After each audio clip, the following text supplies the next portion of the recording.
नमस्कार। सुबह के 8 बज चुके हैं और वक्त हो चला है टॉप एजेंडे का। मैं हूं आपके साथ ऋतु तिवारी पोखरियाल। बुलेटिन की शुरुआत करेंगे। प्रधानमंत्री नरेंद्र मोदी गुजरात दौरे का आज दूसरा दिन है। केवड़िया के राष्ट्रीय एकता दिवस पर आयोजित कार्यक्रम में शिरकत करेंगे। तो केवड़िया में जनजातीय बच्चों का म्यूजिकल बैंड पीएम के सामने देगा प्रस्तुति। 1 नवंबर की सुबह पीएम मोदी गुजरात राजस्थान सीमा स्थित मानगढ़ हिल जाएंगे।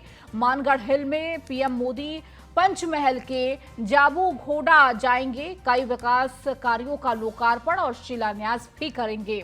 तो आज गुजरात दौरे का प्रधानमंत्री का दूसरा दिन है। केवड़िया में राष्ट्रीय एकता दिवस पर कार्यक्रम है और कार्यक्रम में पीएम मोदी करेंगे शिरकत। कई विकास कार्यों का लोकार्पण और शिलान्यास का भी कार्यक्रम है। तो पीएम के सामने बच्चे म्यूजिकल बैंड की प्रस्तुति भी देंगे।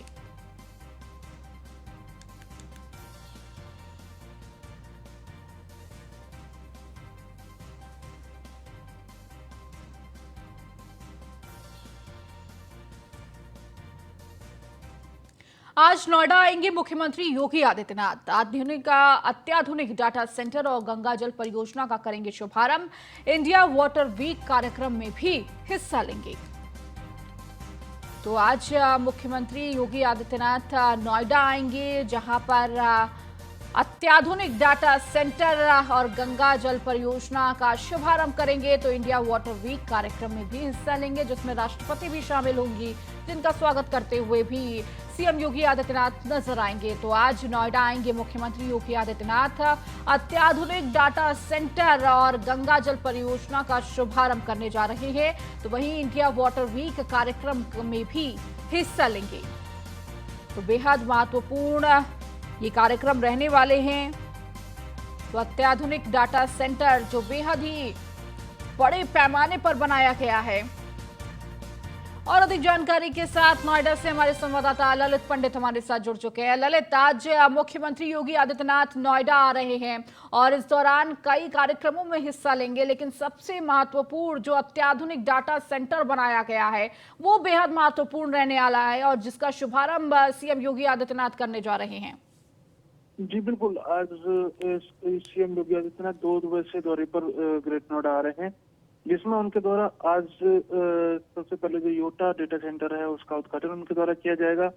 साथ में आज जनपद में जो अधिकारी हैं उनके साथ में एक समीक्षा बैठक भी की जाएगी और उनसे जो अभी तक की जो स्थिति है, जो विकास कार्य जो प्राधिकरणों के द्वारा किए जाने हैं और जो उनकी क्या स्थिति रही है और कानून व्यवस्था को लेकर के समीक्षा की जाएगी। वह इसके बाद में रात्रि विश्राम भी सीएम यही करेंगे, जनपद में करेंगे। उसके बाद में कल राष्ट्रपति महोदय का एक प्रोग्राम है जो इंडिया एक्सपो मार्ट में है, उस प्रोग्राम में हिस्सा लेंगे। और उसके बाद में कल भी सीएम योगी आदित्यनाथ की जनसभा भी गौतम बुद्ध नगर में रहेगी। वह साथ में जो आधिकारिक रूप से जानकारी मिली है कि कल जो प्रोग्राम रहेगा उसमें जनसभा के बाद में लगभग 1600 करोड़ की लागत की गंगा जल परियोजना और अन्य परियोजनाओं का लोकार्पण भी सीएम योगी आदित्यनाथ के द्वारा किया जाएगा। तो जो जनपद के लोग हैं उनके लिए बड़ी खुशखबरी है कि लगभग 1600 करोड़ की परियोजना जो लंबे समय से पेंडिंग पड़ी थी, उनका यहाँ पर लोकार्पण सीएम योगी आदित्यनाथ के द्वारा किया जाएगा। जी बिल्कुल ललित, जिस तरह से आपने कार्यक्रमों का जिक्र किया, बेहद महत्वपूर्ण ये कार्यक्रम रहने वाले हैं। ललित, इसके साथ ही साथ सुरक्षा व्यवस्था कैसी रहने वाली है? चूंकि प्रदेश के मुखिया आ रहे हैं और किसी भी तरह की कोई चूक सुरक्षा व्यवस्था में नहीं करते हैं, इसकी पहले से ही व्यवस्थाएं की जा रही थी। जी बिल्कुल। सुरक्षा व्यवस्था को लेकर के जनपद पुलिस प्रशासन पूरी तरह से मुस्तैद है और उनके द्वारा चप्पे चप्पे पर पुलिस बल तैनात कर दिया गया है। साथ में जो रूट जो सीएम योगी आदित्यनाथ के द्वारा लिया जाएगा उसको लेकर के भी यहाँ रूट डाइवर्जन लगा दिया गया है, ताकि किसी तरह की ट्रैफिक की समस्या लोगों को सामना न करना पड़े। वह साथ में जो पुलिस बल है उसको लेकर के अन्य जनपदों से पुलिस बल मंगाया गया है और उनकी भी ड्यूटीज लगा दी गई हैं। जिस तरह से देखा जा रहा है जनपद में जगह जगह पर पुलिस बल तैनात, जो रास्ते पर भी पुलिस बल तैनात दिख रहा है। जी ललित, इसके साथ ही साथ वाटर वीक कार्यक्रम का भी आयोजन हो रहा है, जिसमें माना जा रहा है कि राष्ट्रपति द्रौपदी मुर्मू भी सम्मिलित होंगी। क्या कुछ उसके बारे में जानकारी मिल पा रही है? किस तरह का ये पूरा कार्यक्रम रहने वाला है? जी बिल्कुल। एक अंतर्राष्ट्रीय आयोजन जो इंडिया एक्सपो मार्ट में वाटर वीक के नाम से जो प्रोग्राम है वो किया जा रहा है। इसमें कल राष्ट्रपति द्रौपदी मुर्मू ग्रेट नोएडा आएंगी व उनके द्वारा इसका शुभारंभ किया जाएगा।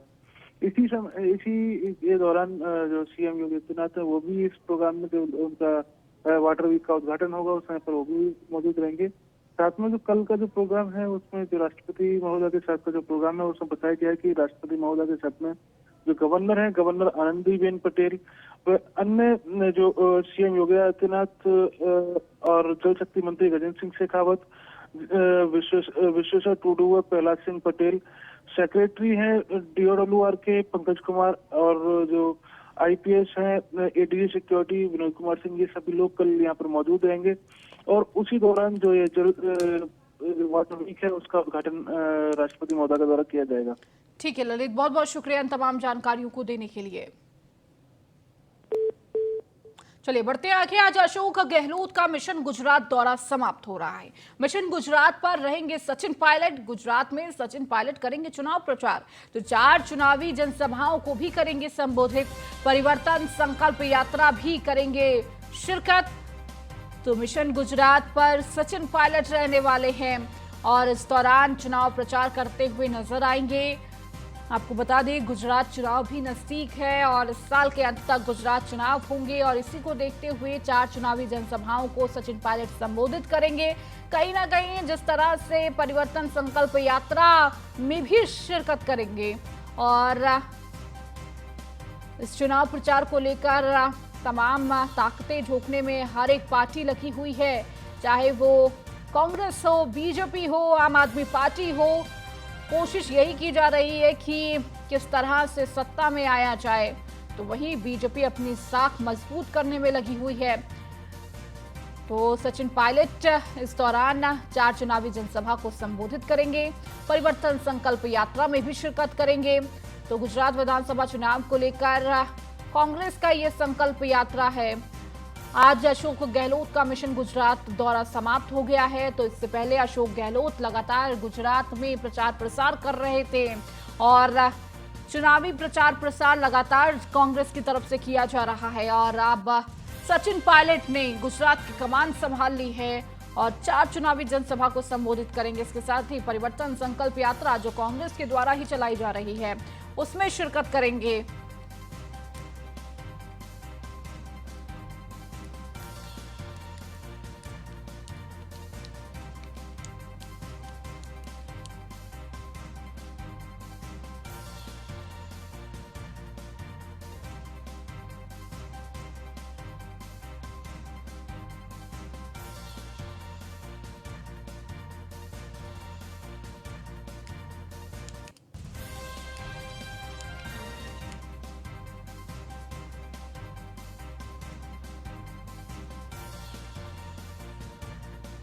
औरैया के मोहल्ला तकिया में बीती रात अराजक तत्वों ने प्राचीन हनुमान जी की प्रतिमा को क्षतिग्रस्त कर दिया।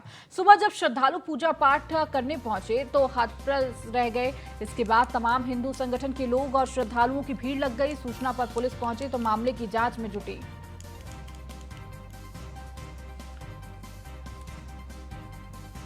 तो बढ़ते हैं आगे। वहीं कांग्रेस पार्टी गुजरात में परिवर्तन संकल्प यात्रा निकालेगी। जिस तरह से लगातार जिक्र किया जा रहा था कि कांग्रेस के द्वारा लगातार चुनाव प्रचार गुजरात में चल रहा है।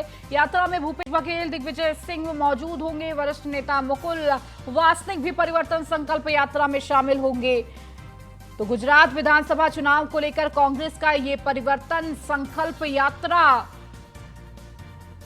की शुरुआत होने जा रही। परिवर्तन संकल्प यात्रा में कई कांग्रेसी नेता शिरकत करते हुए नजर आएंगे। कांग्रेस पार्टी गुजरात में परिवर्तन संकल्प यात्रा निकाल रही है। आपको बता दें गुजरात में विधानसभा चुनाव होने हैं और उससे पहले लगातार सभी पार्टियां अपनी ताकत झोंकने में लगी हुई है। भूपेश बघेल, दिग्विजय सिंह, कमलनाथ इसमें शामिल होंगे। वरिष्ठ नेता मुकुल वासनिक भी परिवर्तन संकल्प यात्रा में शामिल होंगे। आपको बता दें सचिन पायलट भी इसमें शामिल होंगे। आज चूंकि ये सचिन पायलट अब गुजरात की कमान संभाल रहे हैं, चुनाव प्रचार करते हुए सचिन पायलट नजर आएंगे।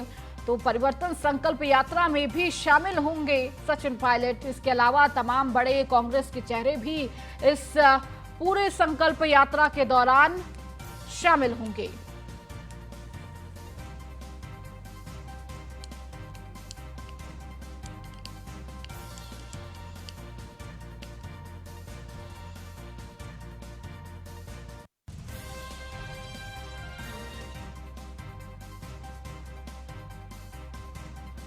तो ये परिवर्तन संकल्प यात्रा है जो कांग्रेस के द्वारा अब गुजरात में चलाई जा रही है, जिसमें कई बड़े नेता कांग्रेस के शामिल होंगे। भूपेश बघेल, दिग्विजय सिंह, कमलनाथ समेत कई दिग्गज नेता इसमें शामिल होंगे।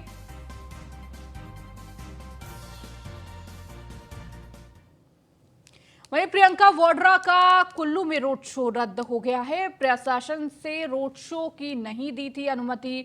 अब मंडी में प्रियंका वाड्रा करेंगी जनसभा। दोपहर 12 बजे प्रियंका वाड्रा जनसभा को संबोधित करेंगी। तो आपको बता दें, हिमाचल चुनाव को लेकर भी लगातार हर पार्टियां ताकत झोंकने में लगी हुई है और इस दौरान कांग्रेस की तरफ से भी जो लगातार चुनाव प्रचार किया जा रहा है। और इसी कड़ी में मंडी में होने वाली प्रियंका वाड्रा की तो कुल्लू में ये रोड शो होना था और रोड शो को रद्द कर दिया गया है क्योंकि प्रशासन की तरफ से अनुमति नहीं दी गई है और इस वजह से ये रोड शो रद्द किया गया है। और इसीलिए अब मंडी में प्रियंका वाड्रा करेंगी जनसभा। करीब 12 बजे का वक्त है जब प्रियंका वाड्रा जनसभा को संबोधित करेंगी। तो हिमाचल के कुल्लू में रोड शो होना था जिसे रद्द कर दिया गया है क्योंकि प्रशासन की तरफ से अनुमति नहीं दी गई उन्हें। और इसके बाद अब मंडी में जनसभा को संबोधित करती हुई प्रियंका वाड्रा नजर आएंगी। हिमाचल चुनाव नजदीक है और इससे पहले सभी पार्टियां लगातार हिमाचल पहुंचकर चुनाव प्रचार में लगी हुई है, चाहे वो बीजेपी हो, कांग्रेस हो, आम आदमी पार्टी हो। लगातार चुनाव प्रचार जारी है। हर एक पार्टी जनसभा कर रही है, रोड शो कर रही है।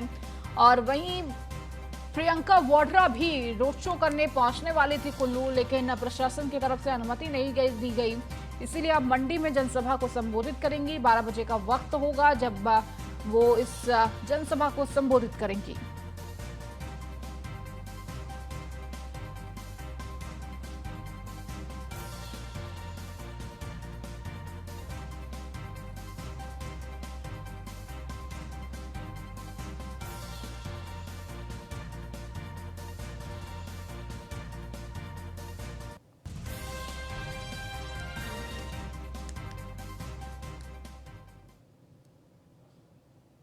वहीं गुजरात के मोरबी में बना केबल पुल टूटा। हादसे में अब तक 140 से ज्यादा लोगों की मौत हो गई है। 70 से अधिक घायल हैं, 50 से ज्यादा अभी भी लापता हैं।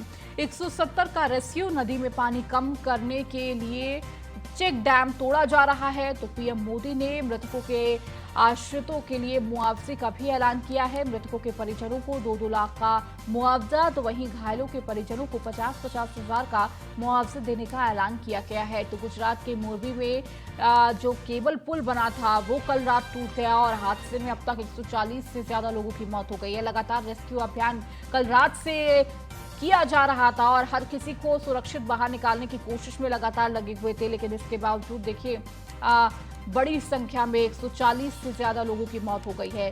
अभी भी आशंका जताई जा रही है कि ये संख्या बढ़ भी सकती है क्योंकि 70 से अधिक घायल है तो 50 से ज्यादा अभी भी लापता हैं, जिनकी तलाश लगातार टीम कर रही है। तो 170 का रेस्क्यू। नदी में पानी कम करने के लिए चेक डैम भी तोड़ा जा रहा है ताकि आसानी से रेस्क्यू किया जा सके। पीएम मोदी ने मृतकों के आश्रितों के लिए मुआवजे का भी ऐलान किया है। तो वहीं मृतकों के परिजनों को 2-2 लाख का मुआवजा, घायलों के परिजनों को 50-50 हजार का मुआवजा देने का ऐलान किया है। प्रधानमंत्री ने ये ट्वीट करते हुए नरेंद्र मोदी गुजरात के सीएम से बात की। भूपेंद्र और अन्य अधिकारियों ने मोरबी में हुई दुर्घटना के संबंध में उन्होंने बचाव अभियान की टीमों को तत्काल जुटने की मांग की। उन्होंने स्थिति की बारीकी को लगातार निगरानी करने और प्रभावित लोगों के हर संभव मदद के निर्देश भी दिए हैं। तो वहीं सीएम योगी आदित्यनाथ ने भी ट्वीट किया, गुजरात के मोरबी में पुल टूटने से हुई दुर्घटना का अत्यंत दुख समाचार प्राप्त हुआ। प्रभु श्री राम से प्रार्थना है कि सभी प्रभावितों की रक्षा करें। तो हादसे में अब तक 140 लोगों की मौत हो गई है और एक बहुत बड़ा हादसा जहां पर बड़ी संख्या में इस केबल पुल में लोगों के मौजूद होने की वजह से यह हादसा हुआ है। और इस हादसे के होने के बाद अफरा तफरी मच गई। जिस तरह से ये केबल पुल टूटा, लोग पानी में नीचे गिर गए और इसके बाद अफरा तफरी का माहौल और लगातार टीम मौके पर पहुंची और रेस्क्यू अभियान भी चलाया जा रहा था। कल रात से ही एक बेहद दुखद और बड़ा हादसा जिसमें 140 लोगों की मौत हो गई है और माना जा रहा है कि ये आंकड़ा और भी बढ़ सकता है, क्योंकि अभी भी 50 से ज्यादा लोग लापता हैं और उनकी तलाश लगातार टीम कर रही है। हालांकि कोशिश यही की जा रही है कि सकुशल उनको बाहर निकाला जा सके।